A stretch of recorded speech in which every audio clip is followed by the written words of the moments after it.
Well, on today's episode, we're going to honor the memory of ECW legend Sabu. As you all know, recently, Sabu passed away. I know there's a lot of people that talk about great memories of him, great matches. What's crazy also, many of you may know this or not, about a month ago, he had his last match in Las Vegas in a no rope barbed wire match, a match that he's been well famous known throughout the years during his time with ECW. And his final opponent was Joey Janela. I mean, talk about crazy.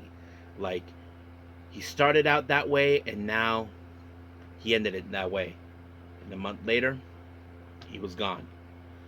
I know a lot of ECW legends will talk about him, about the great matches they have.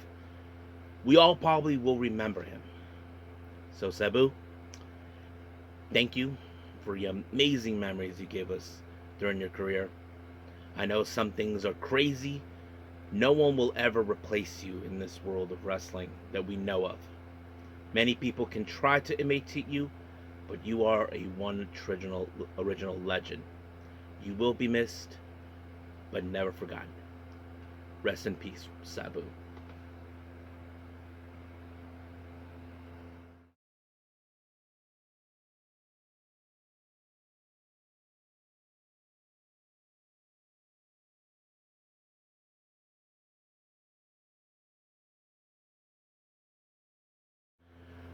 Well, as you probably already know, well, you noticed the background. Yes, I'm back, folks, after my trip. I know it's a little weird because I was in a hotel room in Santa Barbara, which was kind of interesting. But however, I got the job done. Not the way I would have wanted, but it was something. But as you all know, we don't end things here, we don't slow down. But we also need to acknowledge something else. As you all probably know, New Japan has started already with the annual round robin tournament, Best of the Super Juniors. So right now, today, we're going to be focusing on day 2 only. So basically, today is a one review episode. So we're going to go from A to Z on this particular day. Now, there are some preview matches that will lead to the next upcoming matches of the Best of the Super Juniors, and we're going to see how things will roll up. So we'll see how things will go from there. And then, as always, we will cap up our episode, as usual, with some news updates to give you guys updates on what's been happening in the world of pro wrestling, such as what events the promotions are thrown out, who's booked, what matches are set, including developments that are happening in the world of wrestling as we speak. So, let's get ready for another episode of Deleted Wrestle Zone.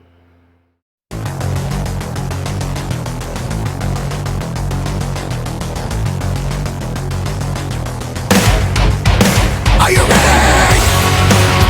Get up, get up! Get up, get up! Get up, get up! Get up, get up! Get up, get up! Get up, get up! Hey everyone, welcome to Deleted Wrestle Zone, all things that is pro wrestling with AEW, NXT, New Japan Pro Wrestling, TNA, the National Wrestling Alliance, various promotions, wrestlers, matches, and championships. I am your host, J-Rod here. So, if you are new to the channel, welcome. This is a channel we do a lot of pro wrestling reviews from various promotions, not only here in the United States, but also in Japan, Mexico, Canada, Europe, the UK. Anywhere in the world pro wrestling is not as big, but it continues to grow. We also, of course, do discussion videos, talk about various topics such as the wrestlers themselves, the promotions, factions, storylines, whatever we want to talk about. We also, of course, do more news updates. If certain information was unable to be on this episode, we can either put it on the next one or on a separate video by itself. We also, of course, do real-time news updates to keep you guys on alert if something has happened in the world of pro wrestling that needs to be addressed ASAP. We also, of course, got the Unagi Sayaka Watch and various other cool wrestling content as well. So if you like what you see, please subscribe to us. So click on that subscribe button. You'll be getting a lot of daily reviews and other cool wrestling content as well. But if you like this episode, please give us a like on the like button or nice comments in the description down below. Now, enough with the yapping. So, it's time to go light speed ahead. So let's begin, of course, with our only review for this episode, and that is, of course, Day 2 of New Japan Pro Wrestling Best of the Super Juniors.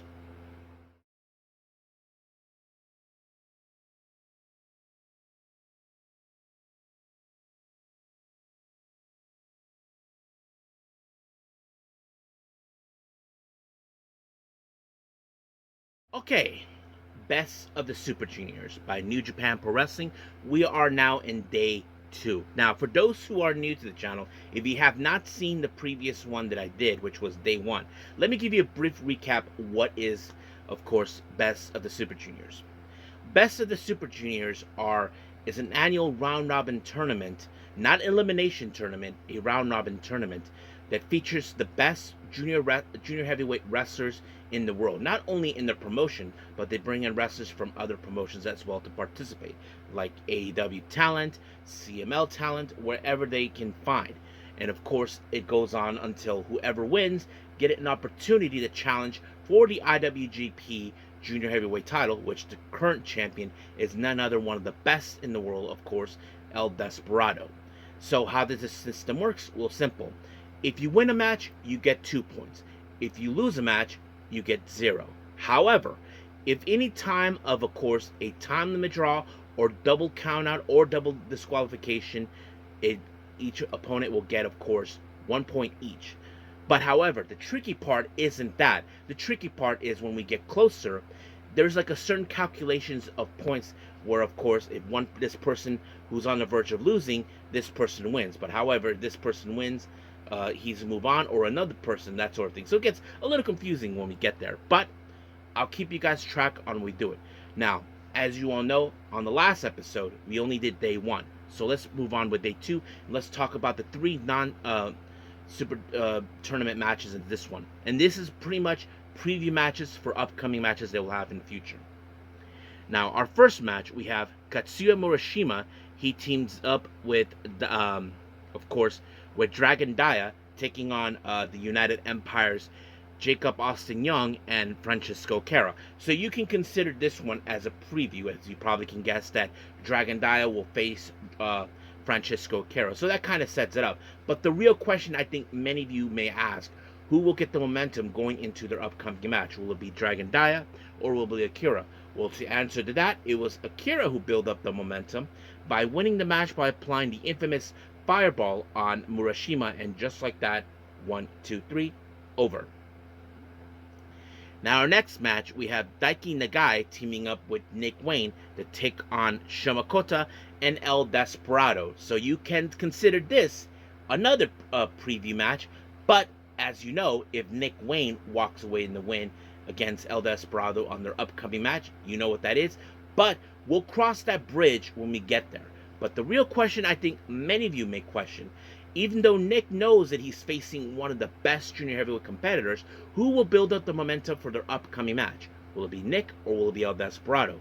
Well, I think many of you may say, okay, El Desperado would walk away as the winner since he is one of the best. Well, surprisingly, Nick Wayne was the one who picked up the win when he applied the Prodigy Plex on Shomakota, and just like that, 1, 2, 3, Nick wins, gains some momentum. But the real question is, will Nick Wayne pull off the match against El Desperado? Will he defeat him? Because if he does, he can cash in the rule of thumb here, the opportunity for the IWGP Junior Heavyweight title. But we'll cross that bridge if that does happen. So we'll see. Now, our last match for the non-tournament, we have, of course, TMDK, Hartley Jackson and Kosa Fujita taking on LIJ's Shingo Takagi and Hiromu Takahashi. So you probably can guess this is between, of course, for upcoming match between Kosa Fujita and Hiromu Takahashi. So that kind of sets it up right there, because Kosa Fujita knows he's not only facing in the future, of course, another best wrestler in the junior heavyweight competitor, but one of the most insane guys in the world. But the real question, who will pick up the momentum? Well, it was Shingo Takagi who picked up the win for his team when he applied the pumping bomber on Hartley Jackson. And just like that, 1, 2, 3, over. So the real question is, how will Kosa Vegeta walk in this match? We just have to wait and see until that day happens. But as of right now, well, let's keep moving forward. Now, our next match, we got the A block of the tournament. We have Robbie X versus Ninja Mac. Now, I have to say, I love this match because one thing was crazy. Now, if you guys ever seen Ninja Mac, that dude is insane and awesome at the same time. That's why he always says, bet on Ninja Mac. And I have to say, I already made my bet on that one anyway. But one thing that was crazy is this. You guys seen him, he does one of these, doing like these flippy thingies, like cartwheels and gymnastics stuff. He was about to jump off the ring, and Robbie X, being smart that he is, decided to move out of the way. But Ninja Mac keep going and going, kind of like the Duracell bunny that we've seen all the time in the commercials. And he kept going until he finally got him. So, but what does Ninja Mac does? Well, the only thing smart enough, because of right now, I think, Robbie X got disoriented, like either lost of breath, and he was being chased down by Ninja Mac and then get kicked out. Well, basically Ninja Mac went back into the ring and let the countdown go on. So it's like 1, 2. So basically, and once Robbie X realized that he was about almost close of being, eliminated, well, that kind of plays out. But however, Ninja Mac was able to walk away with the win when he applied a jumping front spinny kick, and just like that, 1, 2, 3. Ninja Mac picked up the win. He picked up his first 2 points, while Robbie X, 0. Now, our next match, we got B block of the tournament. We have Mao from DDT taking on Kevin Knight. So basically, this is a very interesting matchup because, Mao, as you know, this is, I think, his second time being in the tournament. And Kevin Knight, we all know who he is. I mean, he's one of those guys that we definitely keep an eye out. But it was Mao who walked away with the win when he applied a super kick, and just like that, 1, 2, 3, it was done.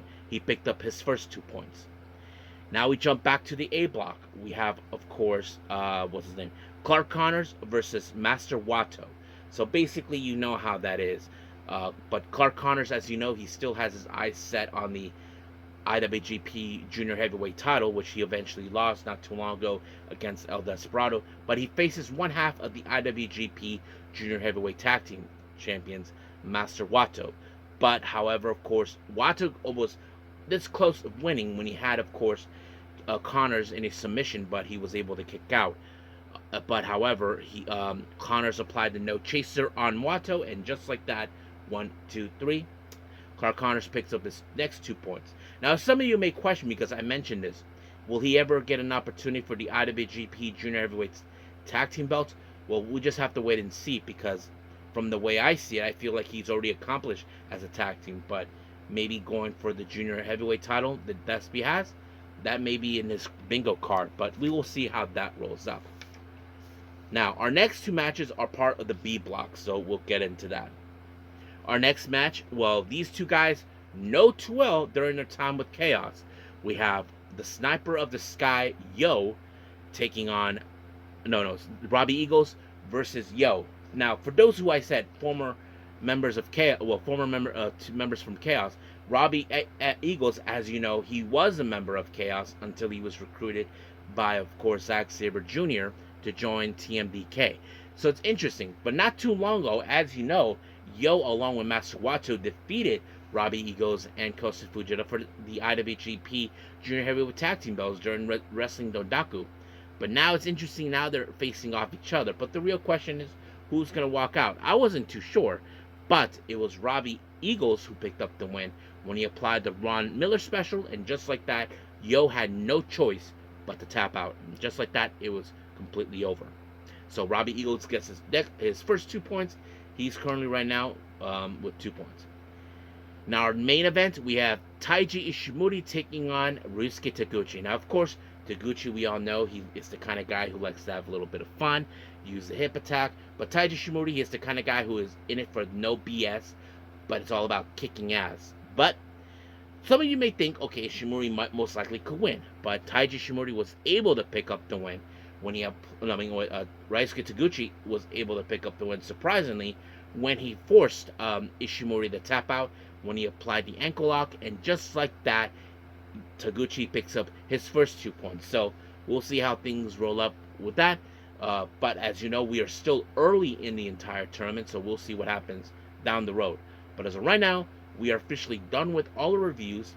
Let's move on with our last and final thing, and I believe that is news updates.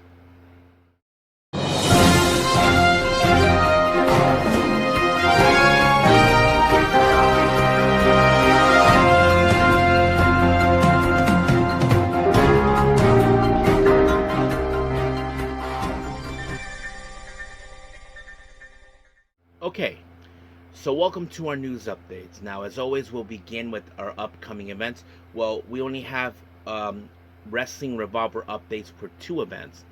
Now, as you know, later on by the end of the month, they will have the Unreal event. Now, 2 things have been announced. Now, this event will take place on the 31st of May. We have a Retro Jake street fight between Kroll and, of course, the one-man militia, Matthew Justice. Now, this next match that was announced is between Myron Reed and Dante Leon. But, however, it was not listed as a match for the Revolver World Championship. However, if somehow in the previous match that Myron Reed will be involved in survives it, then this match will become, of course, part of the world title. But we will see what happens when that day comes. So this match was announced. I will, of course, reiterate that it will be officially for the world title. Now, as you all know, Wrestling Revolver has been making a presence known in Texas, mostly down in what's it called, Redford, Texas, and they just announced they'll have a championship match, both a championship tournament match event in Texas called the Texas Title Tournament. They'll take place on the 28th of June at the MPX Event Center. Now, 4 names have been announced that will be participating in this event. We have Matthew Justice, KJ Orso, or formerly known as Fuego del Sol, Brick Savage, and Bert Dixon. So practically, that's pretty much what's going to happen. So that's all for upcoming events. Now for some developments. Yoshi Promotion Ice Ribbon has announced that YuuRi will be departing from, of course, Ice Ribbon by the end of this month. We don't know what's going to happen. We know she has been champion she was the Ice Infinity champion, and then the tag team champions with forgot who it was, with Amcham. So that sort of thing goes on. So don't know what's going to happen. Now, Jakara Jackson, many of you know this, that I did mention that she posted a photo of herself with, right next they have a picture of the World of Stardom Championship, aka the red belt. Well, she actually gave a little description about now that she was released from the company, if she will continue with wrestling, and this is what she had to say. And this is what she said. Yes, I definitely want to continue wrestling. I also want to dabble in acting. The sky's the limit at this point. I want to do things, but wrestling, I'm definitely going to continue. You will see me again, so keep your eye peeled and stay tuned, because the transformation is going to be something serious. So it seems like sounds to me the way it goes, she has something planned out. So we'll see where that goes. Now, Fightful Select reports about Hiromu Takahashi. As you know, he confirms about him staying with New Japan, as you know, with the recent exit of Tetsuya Naito and Bushi. And this is what he had to say. I'm staying with New Japan Pro Wrestling. I'm thinking positively about pursuing what I want to do. LIJ has always been a group of uncontrollable individuals, so I don't know what's next, but I'm planning to put some of my ideas in action. Now, we don't know what his plans are or the state of LIJ, but we'll see. But we'll stay tuned more on this one as well. Now, many of you know I've talked about, of course, the recent stuff about WWE purchasing AAA. Some people are concerned over the fact that this could be a turning point for AEW, because now it could happen. But this is what, of course, the EVPs of AW, Matthew and Nick Jackson, about what they know. And of course, they kind of talked about this. Let me pull it up real quick. Yeah, here it is. They asked if this is, how to say, makes wrestling more important to continue with good relationships with New Japan and CML. And this is what they said. Absolutely. A large reason we took the route of founding fathers of a new wrestling company called AEW back in 2019 was to prevent a monopoly in wrestling. We have to continue establish competition in order to keep a healthy wrestling economy for the wrestlers. We have to continue. So that's exactly what's going on in that part. Now, if you guys know this, somebody mentioned on Breaking Fate Kayfabe that WWE has been trying to monopolize pro wrestling, basically like buying whatever they want and try to establish. But they want to keep things like, okay, let's build up relationship with these promotions. Build up something for not only for us but for the wrestlers themselves. So they're more focused on the wrestlers, and they continue on. Nobody ever plays until the end of Monopoly. But when a player owns all the properties, what happens? It's game over. If you openly root against wrestling company and hope that it tells you every wrestler that we're not actually a wrestling fan and you don't care about the wrestlers. So yeah, I think what Matt is saying is this: like, do we want this monopolizing continues? So that's how it is. How do you stop a company like WWE trying to take, try to buy whatever? So it's like they're being the last line of defense to keep pro wrestling alive and also to keep things on a straight and narrow, that sort of thing. But basically, they're not too bothered by it, but they are going to continue with their relationship with New Japan and CML. And I'm sure there'll be other companies that will love to work with them because they're not like WWE. They don't take or buy a company. They just want to have a nice, healthy relationship to showcase wrestlers and all that. And I think that's a good thing to hear. So we'll see what happens down the road. I think that's pretty much it. So let's just call it a day. Well, I hope you guys enjoyed this episode. I'm sure you guys were happy that I honored this episode in memory of Sabu, and of course, continuing with more of the best of the Super Juniors. I haven't decided what's going to be next because it's normally Monday, like I said on the previous time. I don't normally do the WWE Raw or SmackDown anymore that often, but we'll just have to see. But I may have to catch up with the other promotions. Like mostly, I'm going to focus recently on events from the Yoshi Wrestling events from last month all the way to now. So I'm going to try humanly possible to catch up. So let's just wait and see. But as of right now, we'll end things here. And I will say this: I will see you in the next DWZ time in the same DWZ channel. I must bid all of you adieu. So, goodbye. Mwah. And have a nice day. Bang.